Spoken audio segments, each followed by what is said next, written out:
I wanted to shoot part 2 of my homeschooling video, and I hope y'all enjoyed part 1. Part 2 is not going to be very long. I just want to kind of give you an overall kind of feeling of our curriculum. I don't have Dylan's this year books, so I had to kind of pull from my filing cabinet things that I had put away from the past. So I just want to kind of give you a general idea of, you know, how our schooling works. So first thing first, in the beginning of the year, you go to registration. Of course, you pay for the month. If you're a new student, you obviously have to pay a deposit down. If you are a senior, your tuition actually goes up. That covers all of your graduation expenses. So in graduation, to take the walk on the stage in a actual graduation ceremony is $100 a child. So, or, well, I don't know if you want to call a senior a child, but you know what I mean. So okay, now I may not be completely precise, because you guys got to understand that my kids are a lot older now, and they're all teenagers. 2 of them are graduated, as I said in part 1.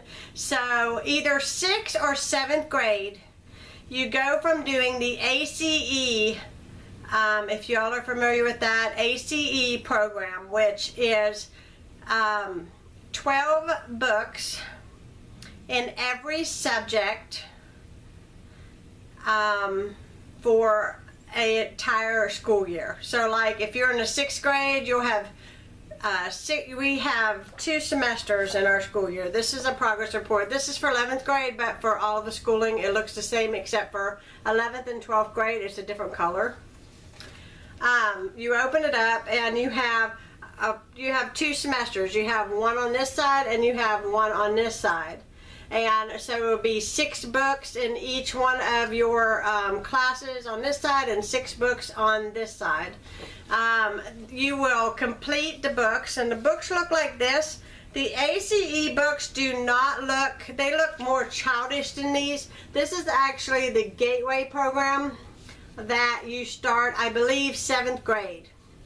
So you go from the ACE program, which Gateway is just where Gateway themselves has updated all of the old ACE material. So all of these are all new books that have been completely updated. So after you finish the ACE, and if you're not familiar with it, it's a page like this, and then when you get to the back of the book, it will say self-test. You will complete the self-test, and that covers all the material that you learned in the entire book, and then they will grade the self-test. The actual teacher at the school will grade the self-test to make sure it's correct, and then you will go and turn this book in, and they will take the test on this. Now, they have a rule that you have to make 85 or above in order to have a passing grade. They will not accept anything under a B, which I think is awesome, because honestly, if your child does do this curriculum and does the book and you cover it with them, and he basically studies the checkups through the book and the self-test, there's no reason he cannot score an A on the test. I have a thing that, you know, I don't accept anything more than a B either, so, because I honestly see how my children learn this curriculum so very quickly, and there should not be an issue. So one thing that I do, this is Gateway to World History. This book is actually Dylan's. So this is actually, you know, the Gateway version of the books. There's math, English, science, social studies. Of course, you know, when you get in 9th grade, I think it's biology. Then you have to take chemistry. I can't remember all of them, guys, sorry, but I just basically want you guys to kind of get an overview of how this works. When they get into the older grades, they may not have as many, these are called paces, by the way.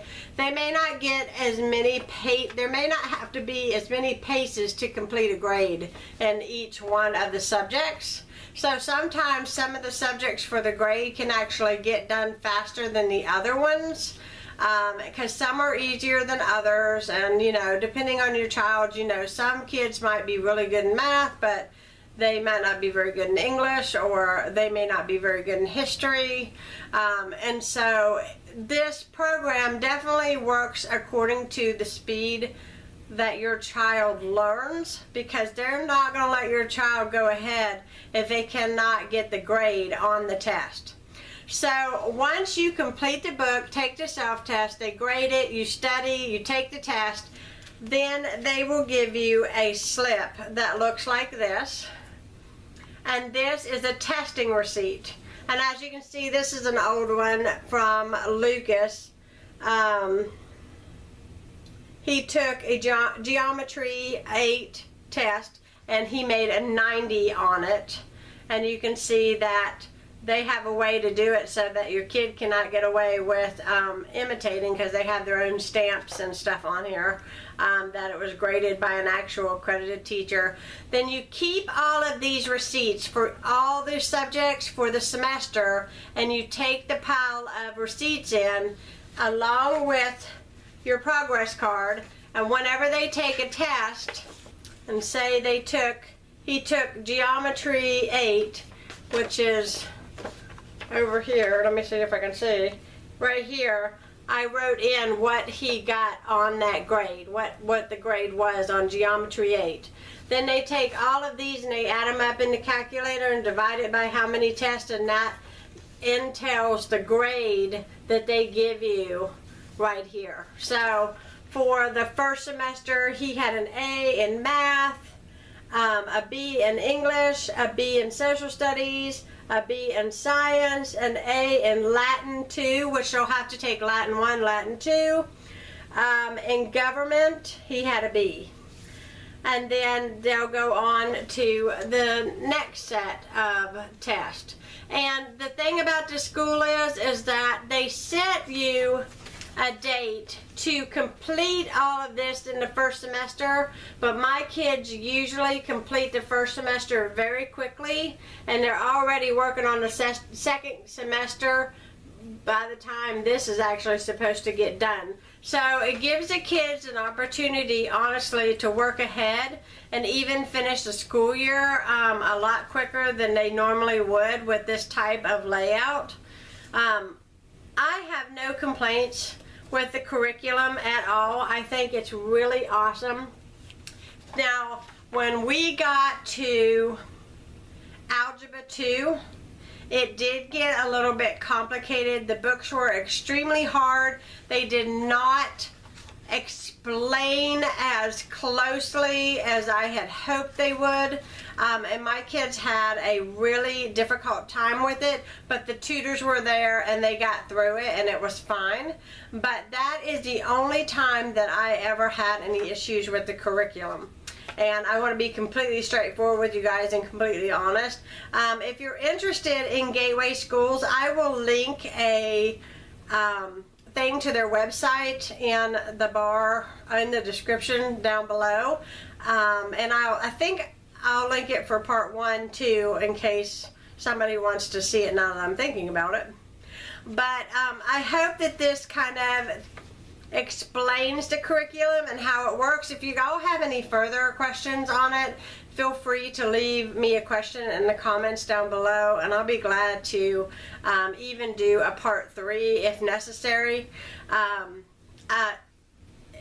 Their curriculum is so easy to follow that it's really not that hard once you're into school. When you walk into the school, the school is separated into 3 sections. You have a giant room for tutoring, you have a giant room for testing, and you have a waiting area. But in that waiting area, they have graders that sit at a desk, And for the math and the English, you will actually turn in your math to one of the graders and your English to another grader. They always make sure and they check page by page by page, and especially the self-test, to make sure that those two subjects that you are grasping, because they know that time you get up to 10th, 11th, and 12th grade, that you are going to need to know that information in order to go on, or it'll be just way too hard for you to even grasp what you are doing. So they definitely double check your kids. I will say that there are some parents that have their kids in the homeschooling program, and they don't ever check their kids' stuff, and you know, they try to get away with things that they don't need to get away with, and the school has to, that's their way of intervening and making sure the kids are doing the actual work. It's sad to say that we don't have parents that intervene in their kids' education and get involved, but they knew me very well. We went down there 2 years, and they told me I was one of the stricter moms, and I thought that was kind of funny. But if I have to be strict to get my kids through school, then that's just the way it has to be. So I hope you guys enjoyed this video. Like I said, if you have any more questions, just leave it down below and I'll be glad to get back with you. If you're new to my channel, please subscribe, and if you'll give me a thumbs up on this video, I would really appreciate it. And I'll be talking to you guys again soon. Love y'all. God bless. Bye-bye.